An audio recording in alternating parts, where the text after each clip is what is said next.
Welcome everyone, and thanks for joining us on today's webinar, The $1 Million Blind Spot, Why Traditional PAM Fails When Your CFO Approves Emergency Payments, brought to you by the IT/GRC Forum. I'm Kelly Vick, the host of the program, and it's my pleasure to introduce our subject matter experts, Susan Stapleton and Chris Redkowski from Pathlock. Susan is the Vice President of Customer Advisory at Pathlock and a recognized GRC thought leader with 20 plus years guiding customers on compliance and risk management. She specializes in application compliance and control monitoring, has published best practices, and contributed to over 160 GRC solution implementations. Chris is an SAP GRC expert with 20 plus years in enterprise security, compliance, and access governance. Formerly Senior Director of SAP Solution Management, he led global SAP access governance and data protection strategies. At Pathlock, Chris helps organizations implement cross-application governance in hybrid cloud environments. Before we begin, here's a short housekeeping video. We'll be right back after this. The IT/GRC Forum, educational content for governance, risk management, and compliance professionals. A forum for thought leaders to address today's GRC and IT security topics. Taking that threat intelligence and using that as an overlay in your existing systems becomes really important. There is a big difference in service providers versus other third parties that you might be providing data to. But it highlights organizations' lack of preparedness for situations like this. Here are some housekeeping notes to be aware of. This webcast is interactive and we want your questions. Please submit these at any time using the Questions tab and we'll address as many of these as possible during the webinar. We've also lined up some polls to get your input and we'll notify you when these are active. Please be ready to submit your response when prompted by using the box below your console. Just make sure the slides are not in full screen mode or you will not see the options. Make sure you check out our supporting resources in the Attachments tab, as we've uploaded some great content for you today. We want to hear from you, so don't forget to leave your feedback and comments. We take feedback seriously, and it helps us plan for future programs. This webinar is approved by NASBA. To qualify for CPE credit, you must demonstrate participation by attending the full session, responding to the polls, and by rating us at the end. Certificates will be issued within 7 days from our learning management system, the IT CPE Academy. So please watch out for the email notification and check your spam folder if that doesn't come through. After the live presentation, this webcast will be available on demand. So please share with any colleagues who you think will be interested in the topic. And now, let's get started.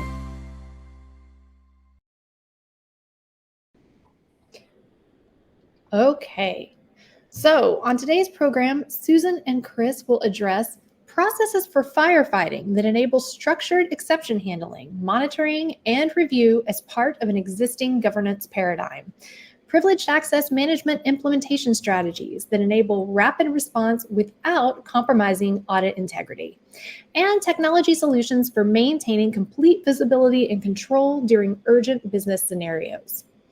Moving on to the agenda, Chris and Susan will run through a slide presentation and we'll pause throughout for our poll questions before taking audience questions at the end.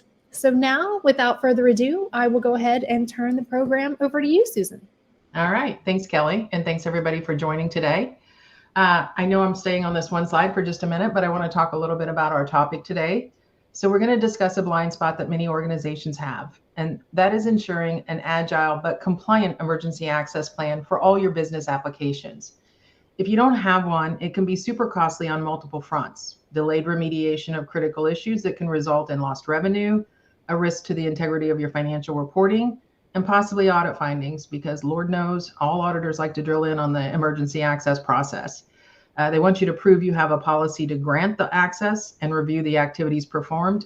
And especially, you have to prove that when a user had exceptional access, that they did only what they were supposed to do and nothing inappropriate or something that would jeopardize your data integrity, data privacy, any of the other types of regulatory requirements. But who's responsible for all of this for the various business applications, not just the ERP? So Chris and I come from an SAP background. We think a lot about SAP ERP. But the reality is everybody has typically an ERP that tends to manage the most of their workloads. That could be Oracle, it could be Microsoft Dynamics, Workday, PeopleSoft, JD Edwards, you name it. A lot of companies have these big ERP sitting out there, and they have a lot of processes around those ERPs. But sometimes these critical cloud apps that are coming onto the scene, procurement, HR, they still sit outside the scope of major control policies that have been governing your GRC or ERP system. I talk to customers every day, and it's not uncommon for the ERP team to say the procurement team handles that procurement cloud system, whether it's Coupa, Ariba, Jagger, you name it. There's another team that handles our Salesforce system. And then there's an HR team that might own the Workday or SuccessFactors. But when line of business owns these applications, they typically also own who gain access to those systems. And then they're responsible when critical issues arise to remediate the problems.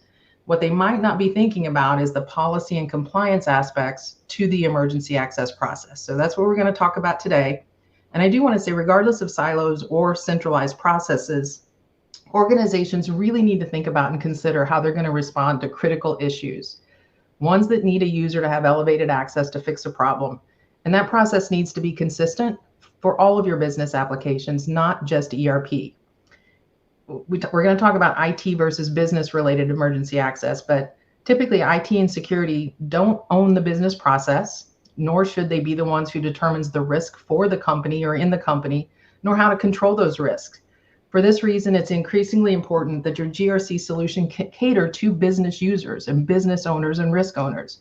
At Pathlock, we've started referring to some of these GRC functions as business privileged access management, business user access reviews, meaning these tasks need to be maintained or reimagined to support the type of data reviewers see that allows them to make educated and meaningful decisions about access risks. So Kelly did our introductions. So just a little bit about the agenda. You know, I set up the topic in that previous slide, but we're really going to talk about privileged access challenge, how to tackle it via actionable tasks, and while thinking about all of the business systems, whether they're on premises, whether they're on cloud, whether they're an ERP or a line of business app, and starting to think about it from two aspects, IT-related emergencies versus business process-related emergencies. Chris and I have been doing this for a long time. We've worked with and talked to a lot of people who've shared their stories with us, some of them pretty horrific, or we've lived them ourselves. And companies today can benefit from the functionality brought by technology, by GRC solutions, and specifically things like elevated access, privileged access management, firefighting, whatever term you may call it. We're going to talk about it as privileged access or business privileged access today. But that functionality can also be abused. So we're going to talk about that a little bit later. And then again, that the business should have accountability for business related issues. They need to be knowledgeable and responsible for the users, the data, and the activities across their business process and their business systems. And like I said, most times IT isn't equipped to go in and do firefighting activities, especially if it's a business process or a transaction that needs to be corrected. So to me, to bring the business into this process, the data needs to be concise, exception-based, consumable by the business, meaningful, so that they can take the appropriate review and action when they are involved in the privileged access management process. All right, so I'm going to hand it off to Chris. We're going to be kind of going back and forth at more of a discussion. Thanks so much. On some of these things. Yep. Thanks so much, Susan. My head's whirling because, you know, we're often reaching out to customers to kind of learn the human story behind, you know, what kind of things really do happen. And I think many of our businesses are driven by exception. And so, you know, we all need to consider what kind of exceptions those are, and do we have processes in place to manage our applications and ensure that, you know, we can get them back. Get them back up and operational as quickly as possible, because as we all know, there's real world effects that can occur when our systems go down. And so we've tried to kind of go out and look and see, find some you know, interesting stories and statistics to share with you today. And you know, we'll be going through that later in the presentation. All right, I'll go ahead and move slides. Kelly, over to you. Thank you. Thanks, Susan and Chris. It is time for our first audience poll, as we see on the slide here. We would like to know, how often is elevated access required to resolve business application issues in your business. So listeners, please select one of the 4 response options in your console below the player. Just make sure your console isn't in full screen mode, or you may not see all of those options. And remember that we do require your responses in order to issue CPE credits.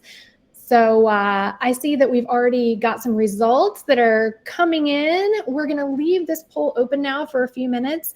And while our listeners continue to respond, I will go ahead and hand it back over to you, Susan and Chris, to keep going with the presentation.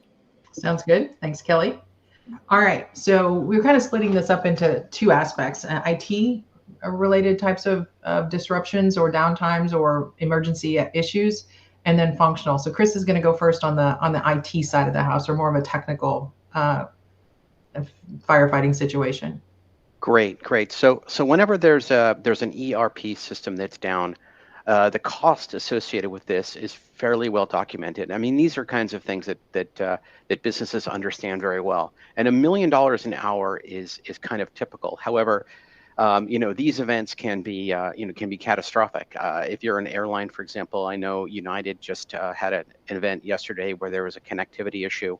And of course, we're talking about system outages where there's maybe a computer, a tenant, a cloud system that's been down, a cybersecurity event that's maybe a loss of service, some kind of disaster or recovery, episode, disaster and recovery episode, maybe there's a typhoon that's taken out a data center. Maybe there's a backup time that's necessary to restore the system. Maintenance windows, maybe those maintenance windows, maybe they're urgent, maybe they're unplanned. Hardware or network failures, network outages and things like that. I mean, we're all on Wi-Fi networks listening to this call at the moment, and we all know that, geez, these days when Wi-Fi goes down, it's problematic. However, for a business, loss of service can be catastrophic. I mean, in some cases, lives are at stake, and so you need to have a system in place where, if urgent access is necessary, those users can be granted that access very quickly and seamlessly, but yet all the actions and activities are documented in a way that allows the system integrity or financial processes to be maintained. And, and that's really what we're talking about is, how do we handle these exceptions, these urgent cases, but yet still maintain, an immutable audit record and our system integrity. All right, back to you, Susan. Yeah. So, I mean, it can be extremely costly, especially in the case of an airline. But all businesses, all industries have situations where something related to a business process is super critical. And downtime in these business apps might be considered a minor disruption, but they can have profound impacts from a number of different perspectives. I mean, if you're not able to process orders, issue payments, handle incoming deliveries, import or export goods, you name it, if these are key business activities that happen day in and day out, but something disrupts one of those, it can equate to $1 million per hour for sure. It doesn't have to be just downtime either. It could be a disruption where you can't get something out the door. And I guess you could consider that or talk about that being downtime, but maybe you can't get an order out the door.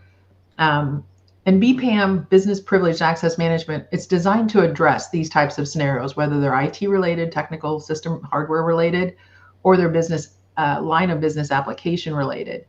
So, and sometimes urgent issues or critical access is necessary to get out of these situations where you have a delay or something that's stopped in the process.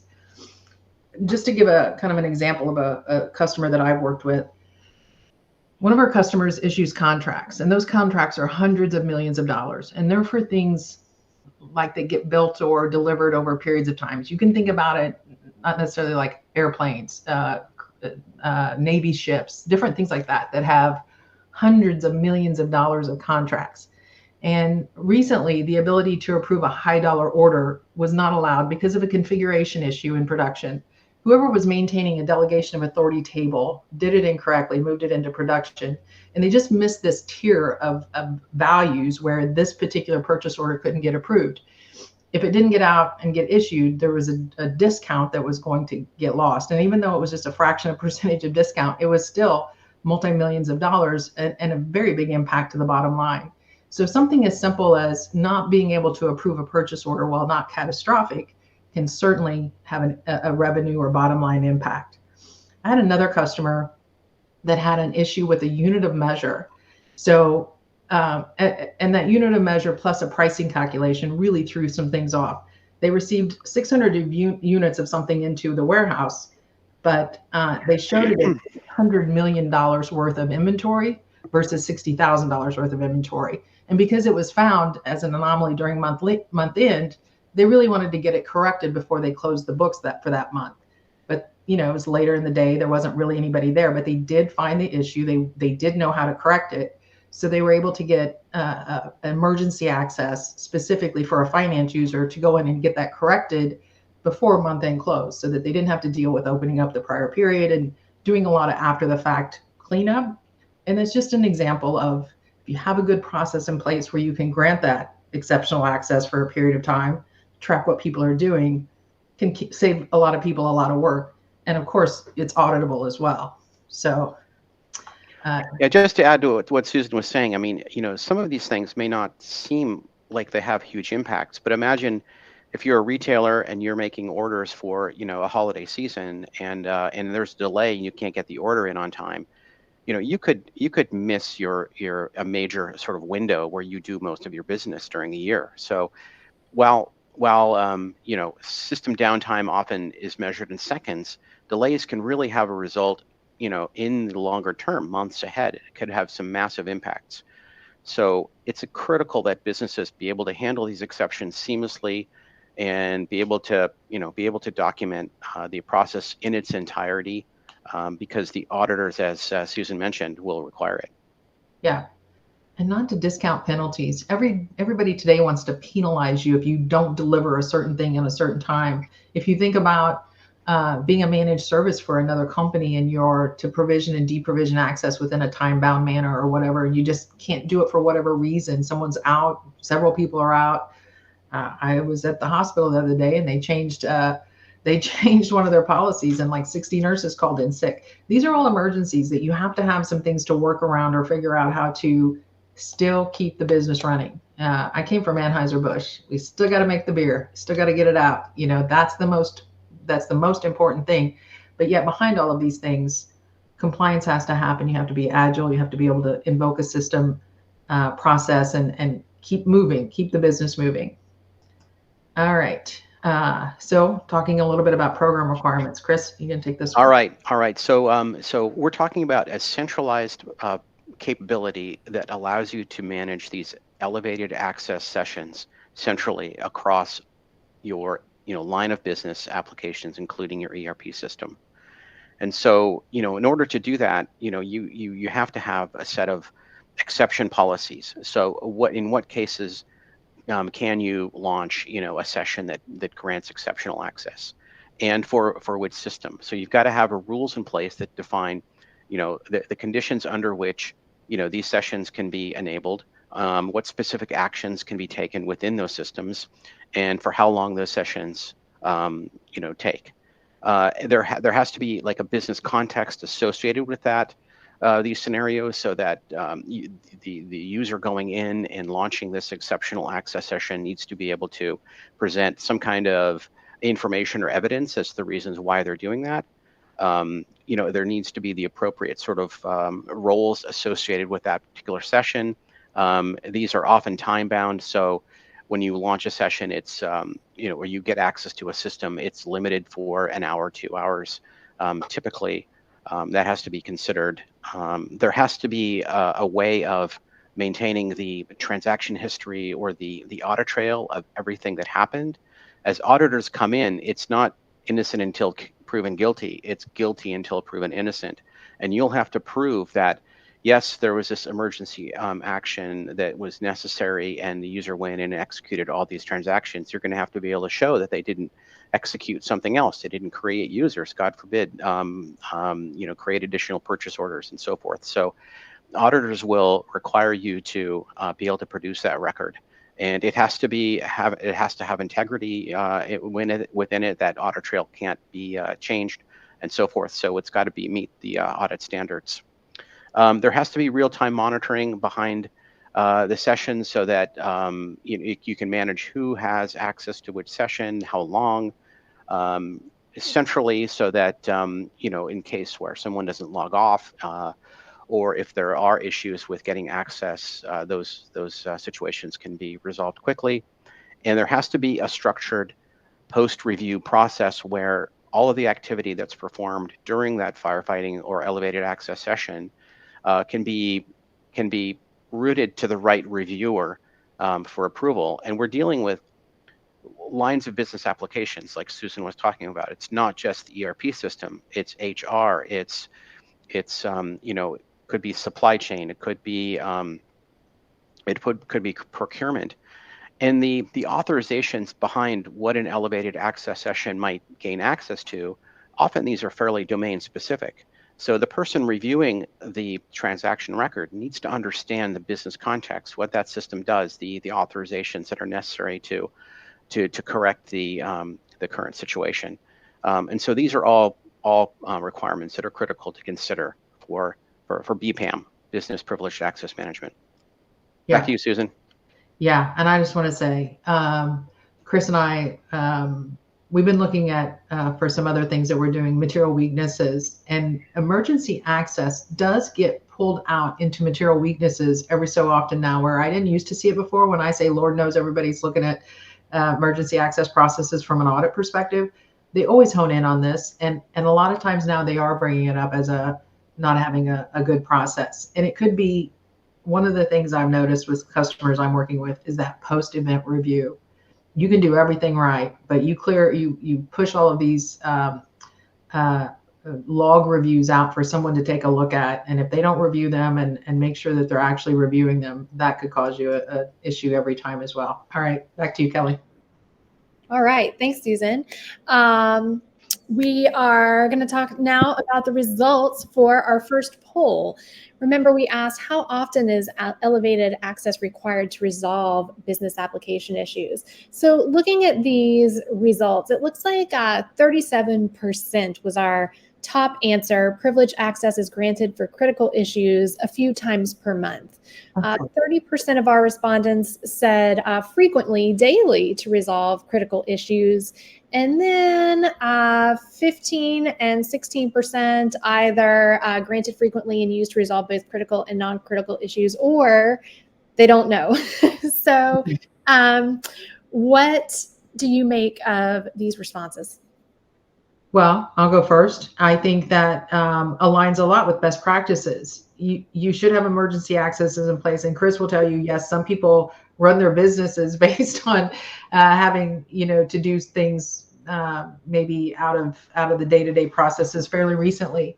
But the reality is it is an emergency process. You don't want to invoke it all the time. It should be something that's done a few times a week or a month max, versus some companies just totally abuse it, assign it way too often just to do day-to-day business activities.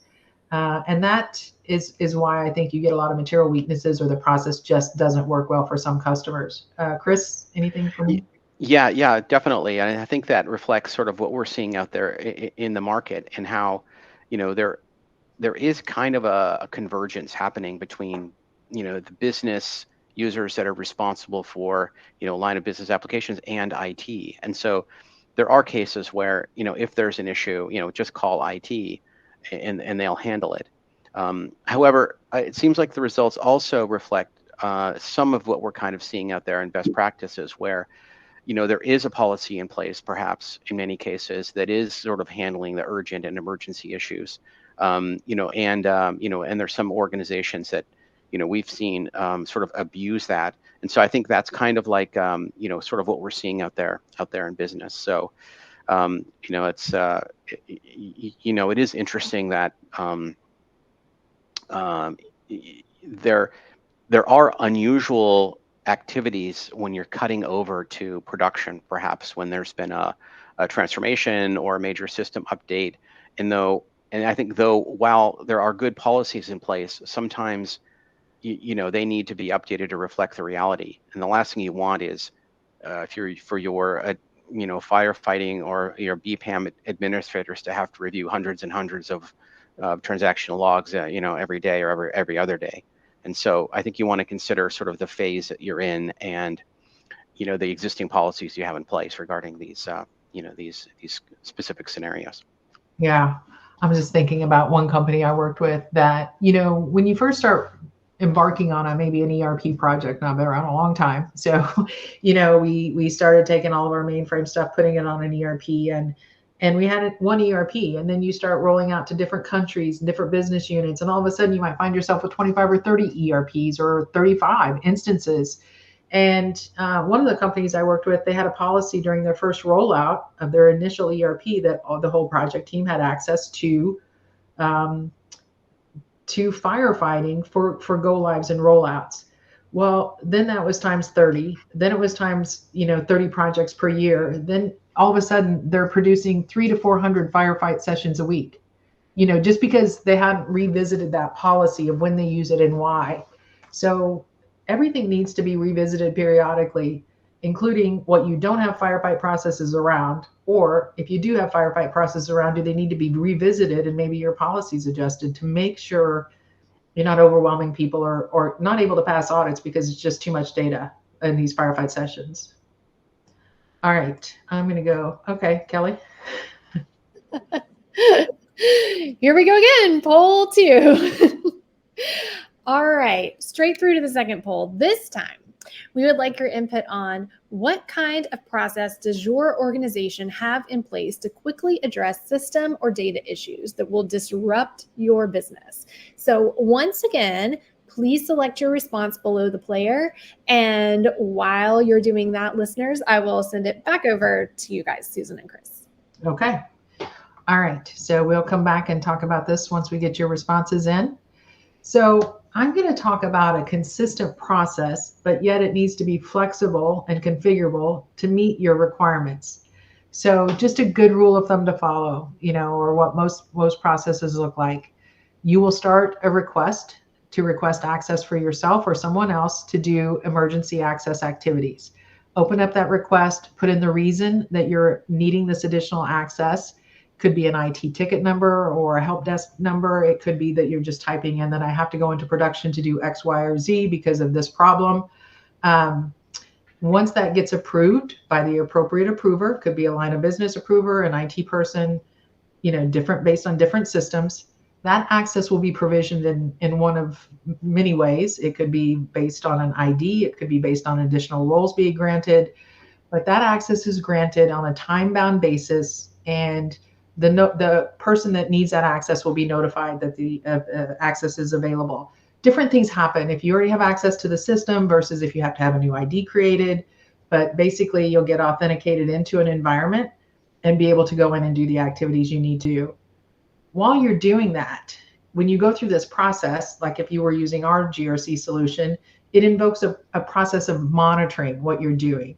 So now while you have that additional access, everything you touch, everything you do will be logged so that as your time-bound access expires, then your log will be generated and sent to someone to approve it, review it, what did you change exactly, and make sure everything was okay. The other thing you can do, and we can do this as well, is that give you the opportunity as a firefighter to go back in and log specifically what you did do. So maybe you had to do some things that you might not have expected to have to do. So we can also make sure that you can put that in the ticket as well, so that at the end of this process, you have a complete end-to-end audit trail of who requested access, why did you request access, what were you granted into which system, what did you do while you had that access, and then who reviewed what you did while you were in there. So that's kind of a process flow. You can keep it as streamlined as this and as simple as this.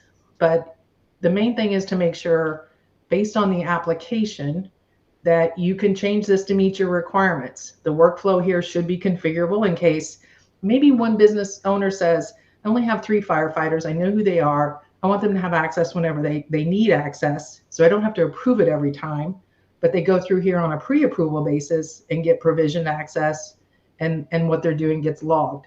Some applications might support both ID versus role-based firefighting. Others won't. SuccessFactors supports an ID-based, proxy ID-based firefighting, whereas Ariba supports only role-based firefighting. So your system has to be flexible to manage those types of things, but yet if you do it all in one environment and one environment can handle all of those situations, then you have that centralized process from an audit perspective. Chris, you want to say anything here? Yeah, I was just going to say two things. One is, like Susan mentioned, when you launch a session, typically you have to state the reasons why you need to launch the session and what you intend to do. And then once those activities or transactions are completed, you have a chance to add, oh yes, I had to take care of some additional things. And so that's one way of sort of keeping track of the end-to-end audit record. And you want to make sure that organizationally you have a policy in place that says, at least constrains that particular session only to those particular actions or activities that need to be performed. And what we've seen in some cases is that with a SAP All Access or exceptional access in other applications, there can be lots of different activities or transactions that occur that aren't related to the original reason why the session was launched. And so we want to just reinforce the fact that it's a best practice that if there are additional sorts of challenges or issues that result from the initial session, you should close that firefighting session out, review the information before you, or then go ahead and launch another one. Otherwise, you'll have to go back and document the activities all over again. Yeah. And then I think Susan was touching on the fact that this is a centralized system, so it has to handle all the different variants of how you extract and get the audit information. And I think with systems like Ariba, the audit record has to be pulled from a central record from the admin. And so, the challenge of correlating just that particular user or firefighter activity is problematic unless you've got the right filtering in place. Susan, you want to add to that? Well, not really, but I do think, this is a little bit different based on the line of business application and what those things support. I think one of the things from a company perspective at Pathlock, we've built GRC solutions to be enterprise-wide, cross-system. And a lot of times when you talk to someone, they'll say, I just failed an audit on Ariba because of I granted this emergency access and couldn't prove that they didn't do certain things when they had that access, or different things like that we hear. It's just important, I think, to have an understanding of all of these different applications in your environment, and no one person's going to have that. You got to really be able to talk to the admin or the subject matter expert or whoever really owns some of these line of business applications to really get this process identified and what works for that business process owner, as well as that application sitting on the back end that really needs to have this process put in place for it. All right. Well, that's kind of light. The PAM roles and responsibilities. So as I said, from a process perspective, you can invoke or request access to an exceptional security role or a specific role built for firefighting activities. Maybe you need to invoke an ID. Either way, you need to have those set up and pre-identified of how you're going to do this firefighting or privileged access activity in these systems. Your BPAM user is the person who is going to need that access, the person responsible for performing emergency activities.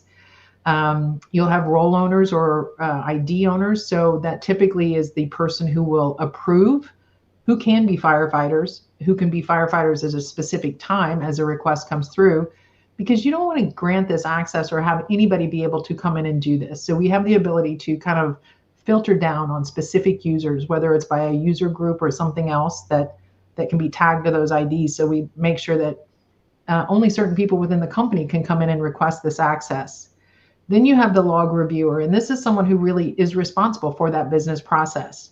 They are the people that should know there was an emergency, I had to grant additional or exceptional access, and I know what they needed to do while they were in the system. And I need to be able to look at that from a business perspective to see what did they do, what did they change, and make sure I have the appropriate information so I can approve that. I've reviewed it, it's appropriate, and I'm going to sign off on that activity. And then you have administrators, and administrators really are responsible for helping to kind of configure which users should have access to the system, what are the groups of people or users that should be able to see even the possibility to invoke the access. the general administration of keeping the policies up to date, making sure everybody's online with that or in line with that. Root cause analysis. So I think if you have something like 1,000 support tickets get generated in the prior month, or 100 times someone invoked emergency access to a system, you really need to go back and find out, why is that happening? Why did the people need to come in and invoke this emergency access? And it could be something as simple as, one of the companies I worked with, a certain shift, no one had access to, I think it was schedule and issue maintenance work orders. Something not all that critical, but there was a period of time where there was no one on the third shift that actually had that access to do that. So they would call and have someone else issue those maintenance requests. And it was just because no one at that time had access, and they didn't think to go request access, I guess, or maybe because it was third shift, they just couldn't get it done. But there's certain things like that that you can go back and fix, so that the next time that happens, someone does not have to invoke an emergency access process. So root cause analysis to me is super important in this whole process. And also then liaisoning with internal and external audit, making sure you're prepared, because they will look at this, they will ask you what's your policy, and make sure you have completeness. All requests that were generated, the access was removed on the time-bound basis as it was supposed to be, and that someone reviewed the logs for 100% of them, not just sampling. I mean, you really have to have an end-to-end auditable process for everything. Chris, anything else here? Yeah, no, I just think, I'm sure many of you, according to the results, are running similar processes within your own organizations.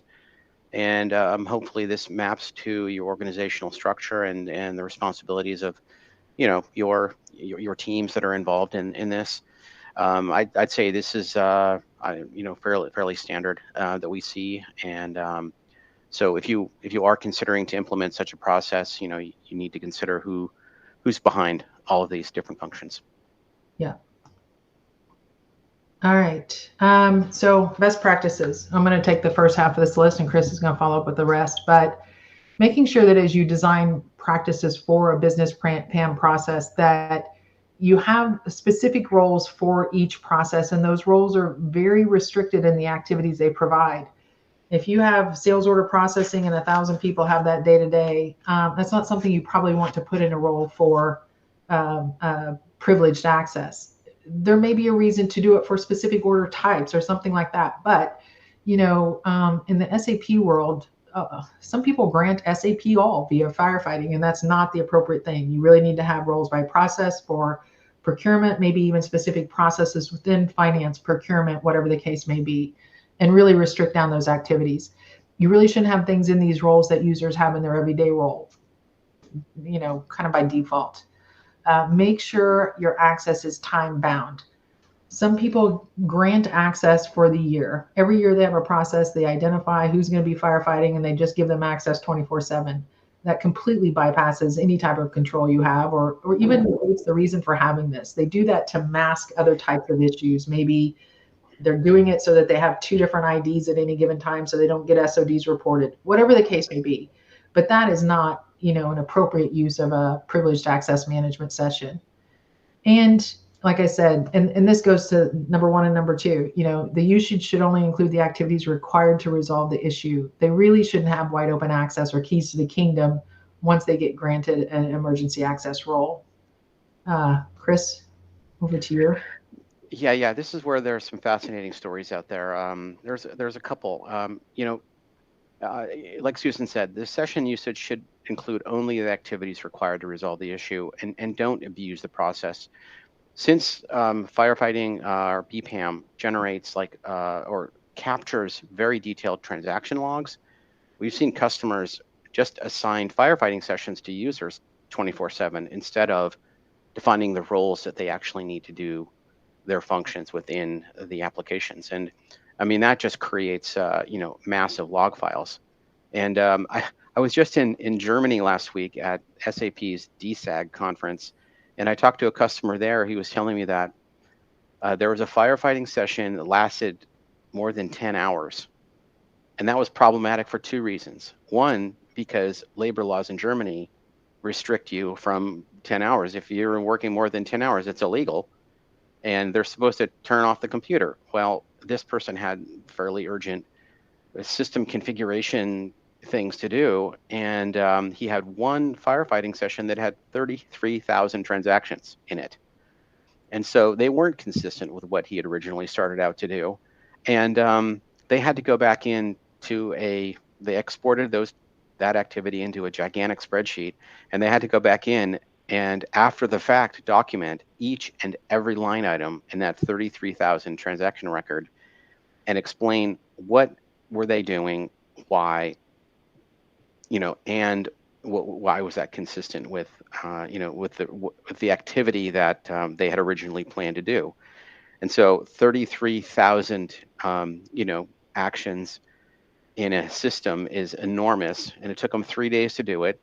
But the VP in this case, it was the VP of IT, has to answer to the auditors, and he forced them to do this. And so by their own internal policy, they had to go and reverse, go back and document all of this so that they had a complete audit history. And so that's just one example, but clearly ensure that the policies that you have are in place, and the roles and responsibilities of the administrators in the process are there to sort of enforce and govern these policies. And so, also you need to periodically, review the usage of the users who are accessing the sessions periodically to see if, what's the frequency of these sessions? What roles do they need to access? Are these the same kinds of activities that they need to do periodically to ensure that, maybe these are functions they need to be assigned, full time, or maybe there's other ways to handle it. But definitely you need to review the usage and just make sure that the authorizations reflect what your team actually needs to do in support of the business processes you're responsible for.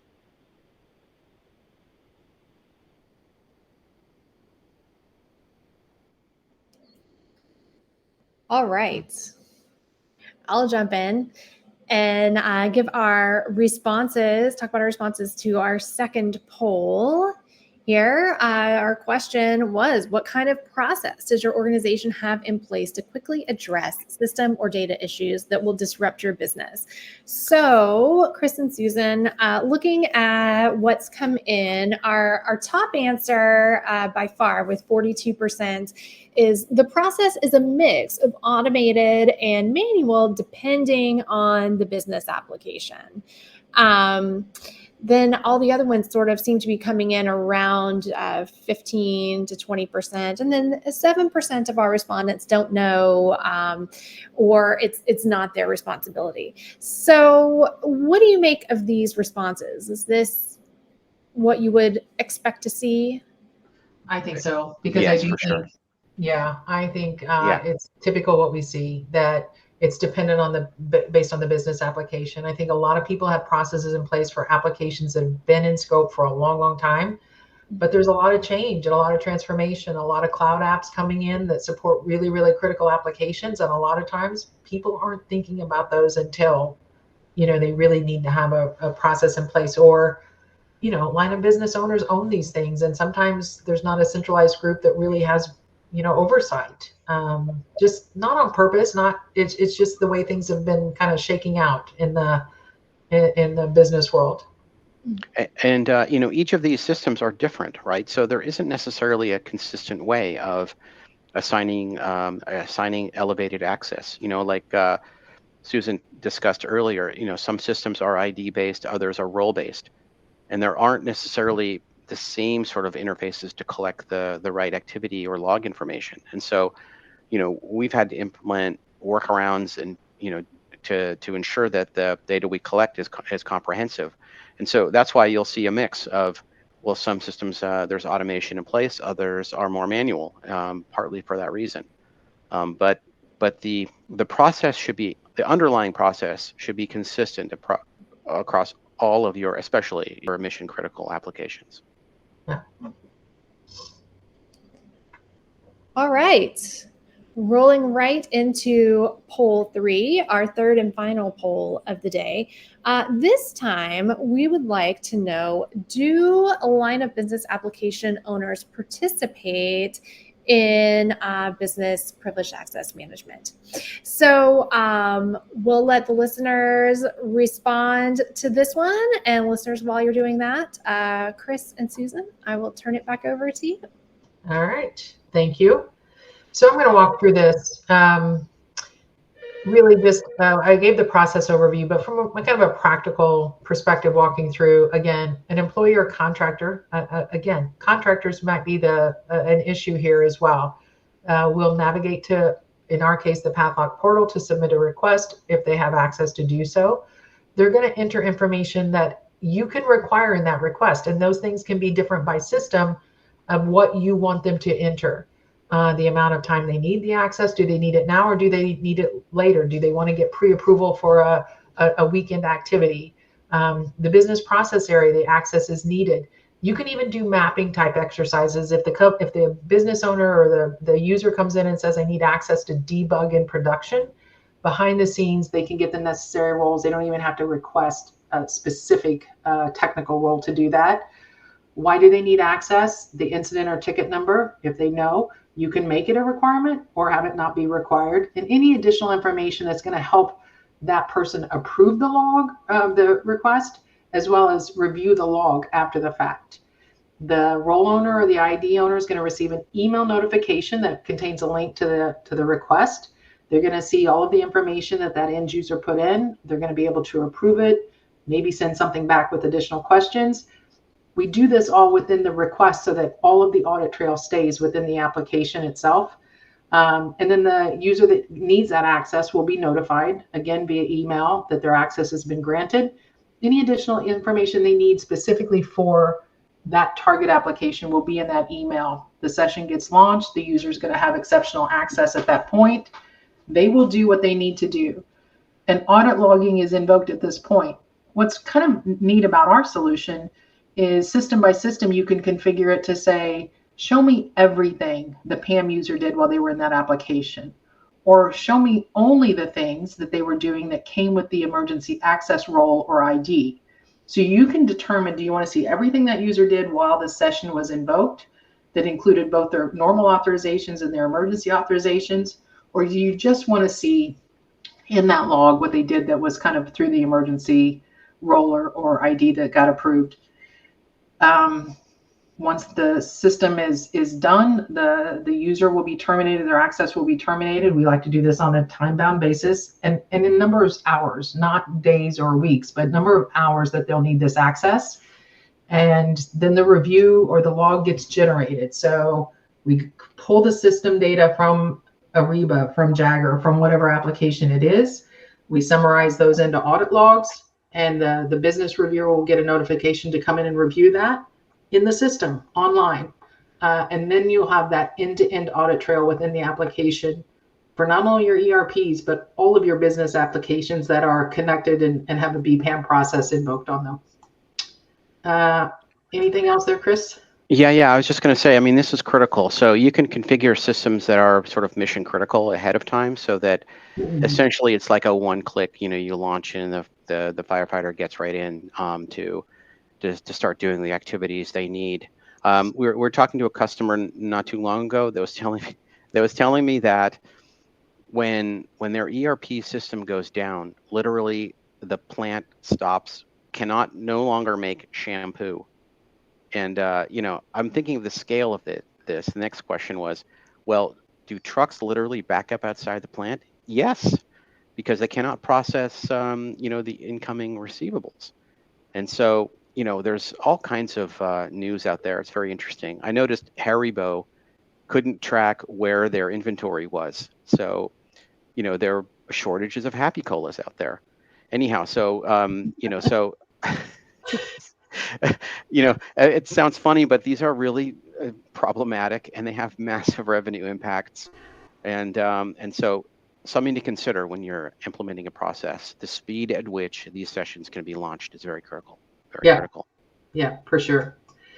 All right, so I wanted to give you an idea of what a solution would look like to come in and request elevated access from whatever systems you have. We're kind of SAP focused on this particular conversation, but we also have Oracle, EBS, Fusion, PeopleSoft. Depending on what applications are in your scope, you would see them here in this dropdown. Come in and create a request, your username, or you could request for another user. Put in your details. Why do I need this access? What do I plan to do with this access? And then that gets pushed off and summarized over to your approver. We also have different things you could put in here, like terms and conditions. A lot of our German companies, they have a works council over there. You're really not supposed to track everything a user's doing. And this is just saying a terms and conditions page for some of our customers would say, you are going to be granted exceptional access to business system XYZ. While you're doing this with your exceptional access, we will be monitoring and auditing via a log everything you're doing while you're in there. And they just kind of say, yes, I accept that and move along. So you can put a lot of things in a configurable request of everything you need to know for that line of business owner and that emergency access session within the request screen. Very, very configurable. I'm going to kind of jump to once the system and the session is over, and I'm going to talk about it in a couple of different ways. This particular audit log is for Ariba. And when we talk about business privileged access management, it's important to know what did the user access, what did they do, and when it's possible for us, we even report things in the from and to field level changes. So this user got access to Ariba through an emergency role, and this is not the best the best example, but because of criticality purposes. But they changed currency from US dollars to euros, and they changed language from English to German. But the fact of the matter is, Ariba owners will get challenged from the external auditor because Ariba delivers security roles that are delivered with Ariba. You can't really change them. What you get is what you get. When someone needs to go in with elevated access to a production environment of Ariba, they're going to get the customer administration role. The customer administration role gives them access to everything: configuration, master data, the ability to approve a purchase order. So what the auditor is going to want the business owner reviewer to prove to them is that while they had that role, did they add additional users to the system?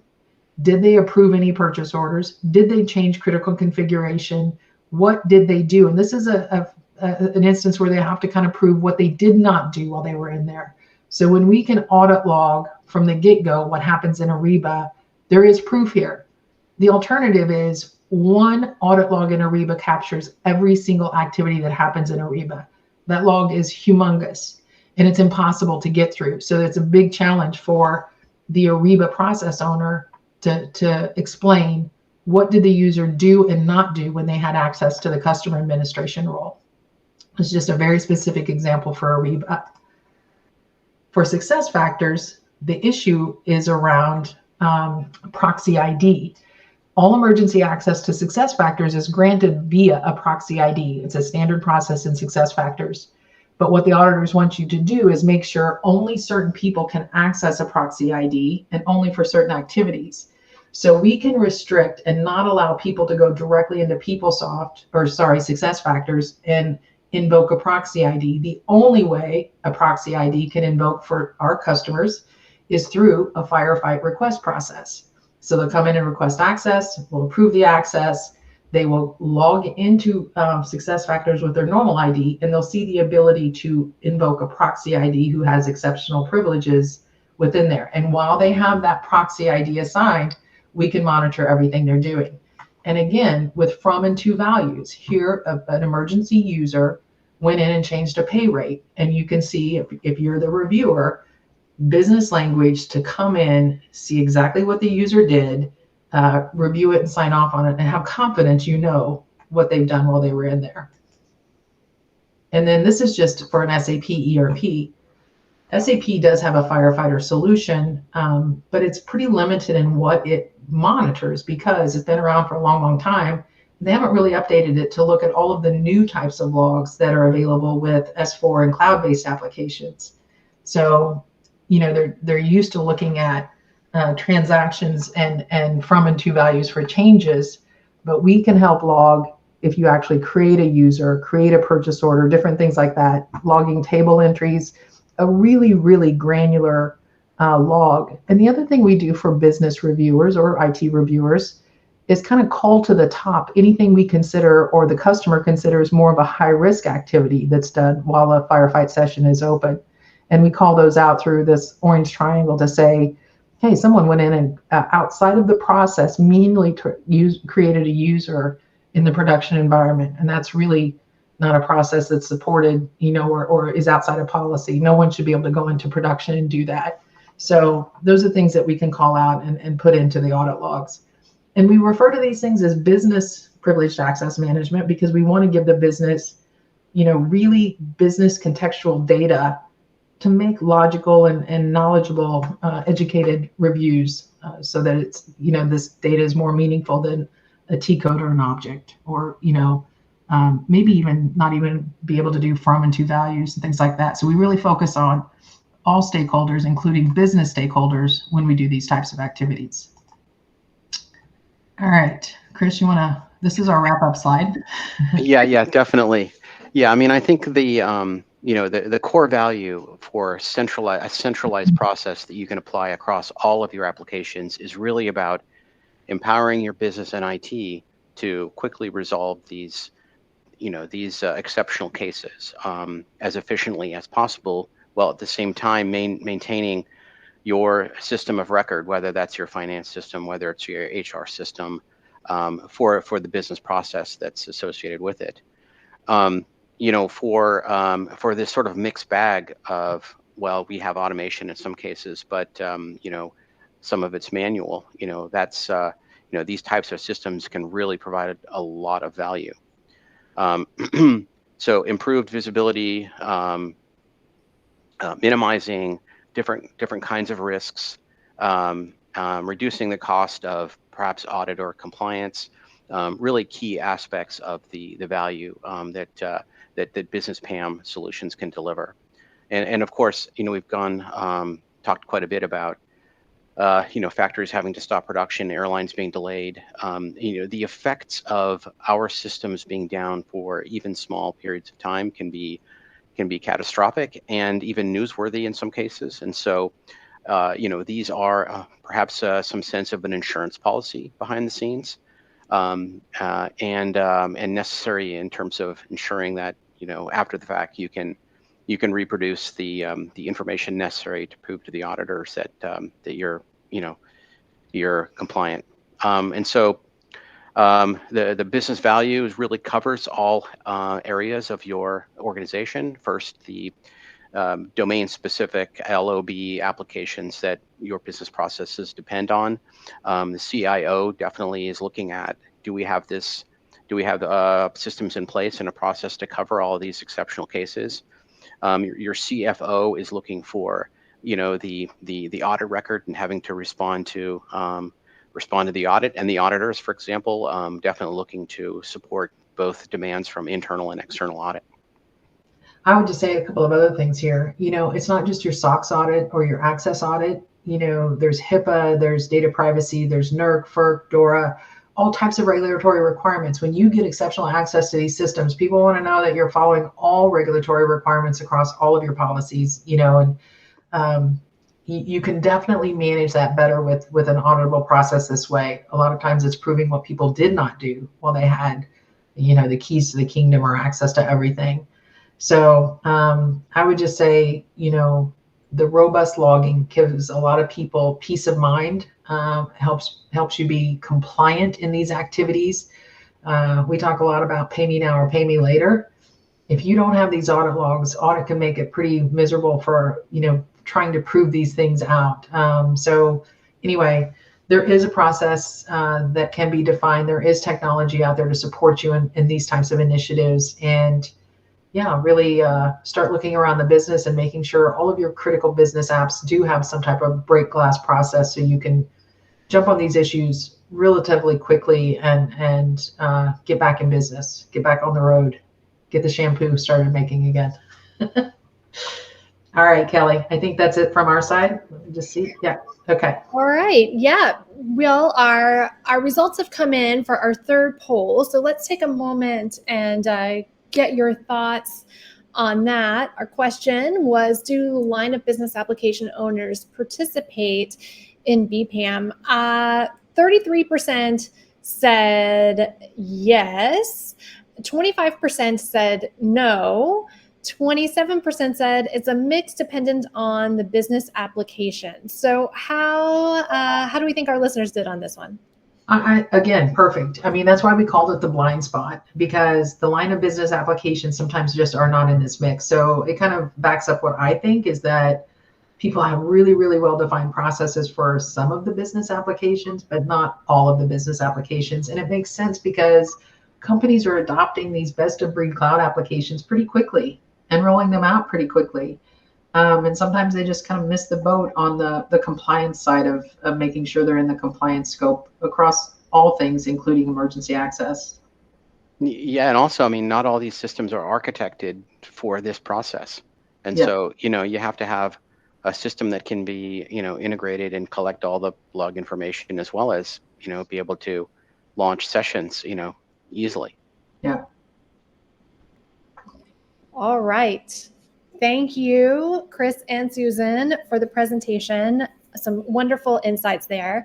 It is time for audience questions. We'll fit as many of these in as possible in the time that we have remaining. I want to remind our listeners, if you have a question, please use the question tab in your console. We've had a few good ones come in already. And as usual, for those requesting the slides, you can download those through the PDF version in attachments.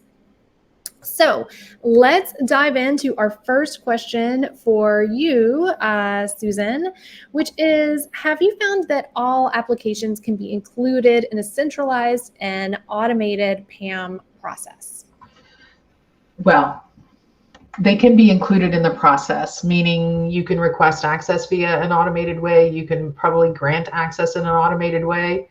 The audit logging is the key piece. So some of these applications don't log anything. Some of them log everything.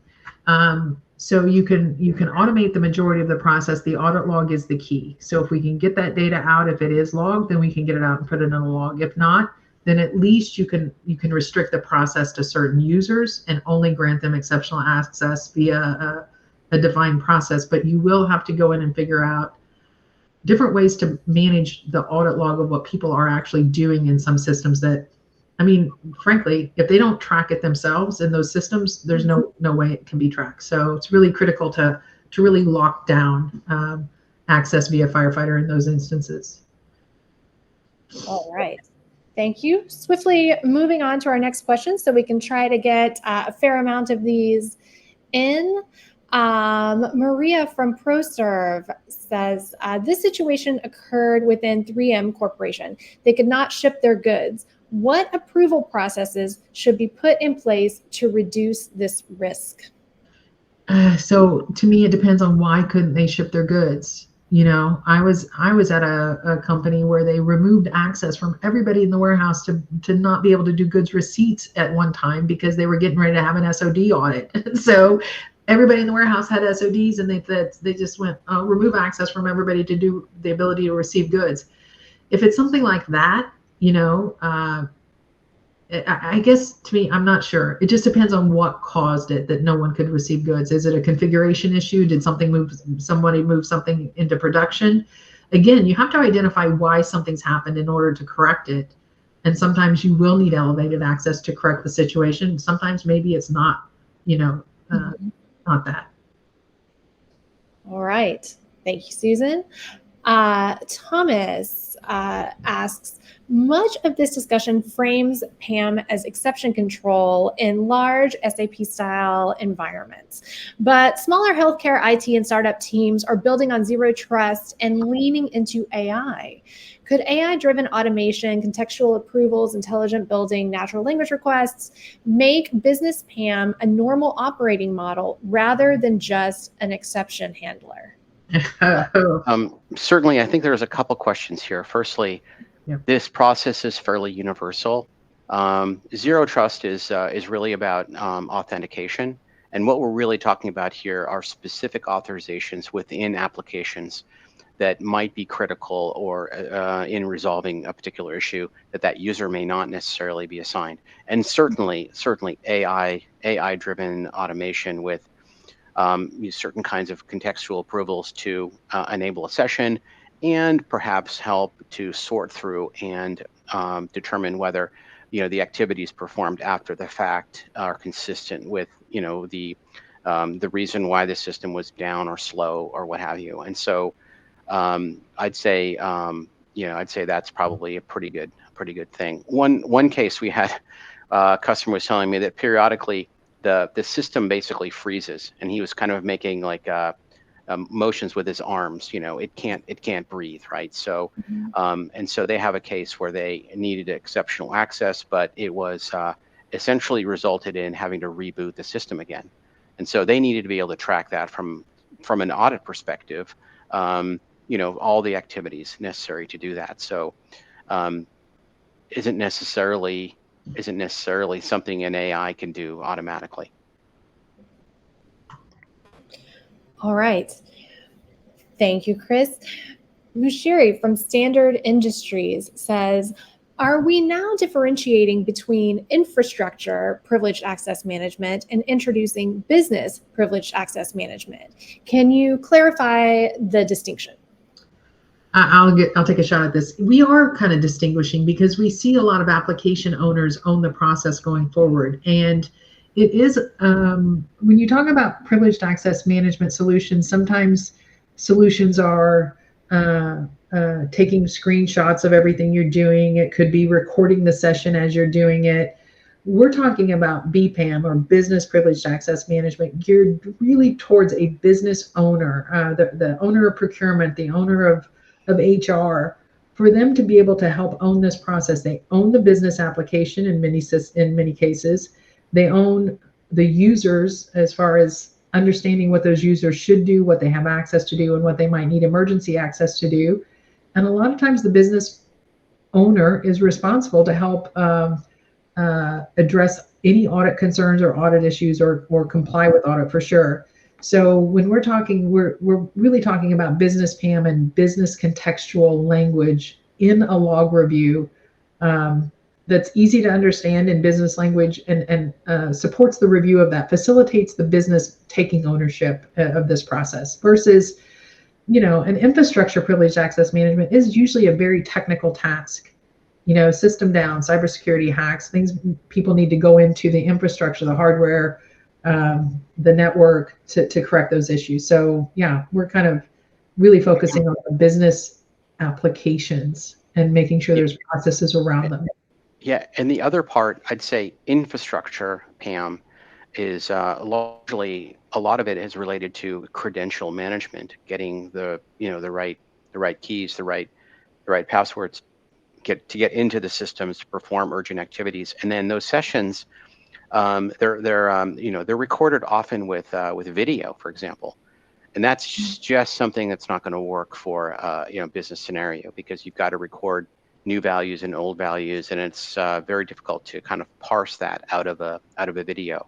So we are making a distinction between infrastructure PAM and, well, business PAM. Yeah, great. All right, Stephen asks, does this BPAM work on SaaS applications? Salesforce, for example. Yes, I'm pretty sure. If you want to go out on pathlock.com/connectors, you'll find Salesforce out there, and it talks about all of the functionality that can be supported. And if it's change tracking and audit logging, that means firefighting is supported, and I'm pretty sure it is on Salesforce. A lot of applications, you'll see it out there as being supported. Some it's not, but majority, and including Salesforce, I'm pretty sure is. I'll have to look. I can look right now. Well, while you're looking, I will toss another question out for you, which is, it seems the mechanics of PAM and just-in-time access are essentially the same. Ephemeral elevation, audit, whoop, hold on, it moved, revocation, but differ in how they're applied. PAM is framed as exception handling, while just-in-time makes it the default operating model. How do you see those converging, especially for organizations trying to normalize zero trust? That's a great question. So we see them as distinctly different in that just in time can be a sort of normal process given you meet the conditions, right? A certain conditions, right? So you have a policy or rule or something that grants access. Maybe it's provision just in time, for example. However, there's a lot of human issues and other kinds of uncertainties that come in that maybe don't fit the policy model exactly. So maybe this will converge down the road at some point. I just don't see that that necessarily coming together. I don't know, so soon. I don't know. Maybe I'm wrong with AI, but I don't know, Susan. What do you think? I think it's two different things for sure. Right. I mean, specifically, definitely two different things. Yeah.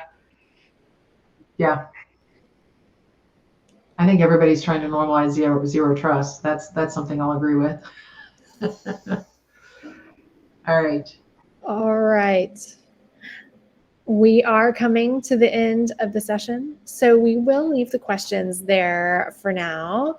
Thank you both so much. It was great to have you on, and I know our listeners appreciate the content that you shared with us today.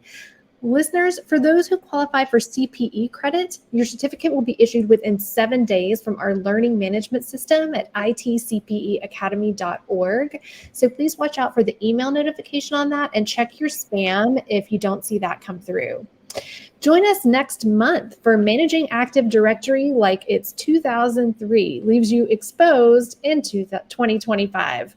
Please reserve your seat through the console, but before you do, take a moment to leave a rating and feedback for today's session. Your input helps us improve future events. So that is it for today. I'd like to thank our sponsor, Pathlock, without whom this event would not be possible. And of course, thanks again for listening. We'll see you next time. Thank you. Thanks, everybody.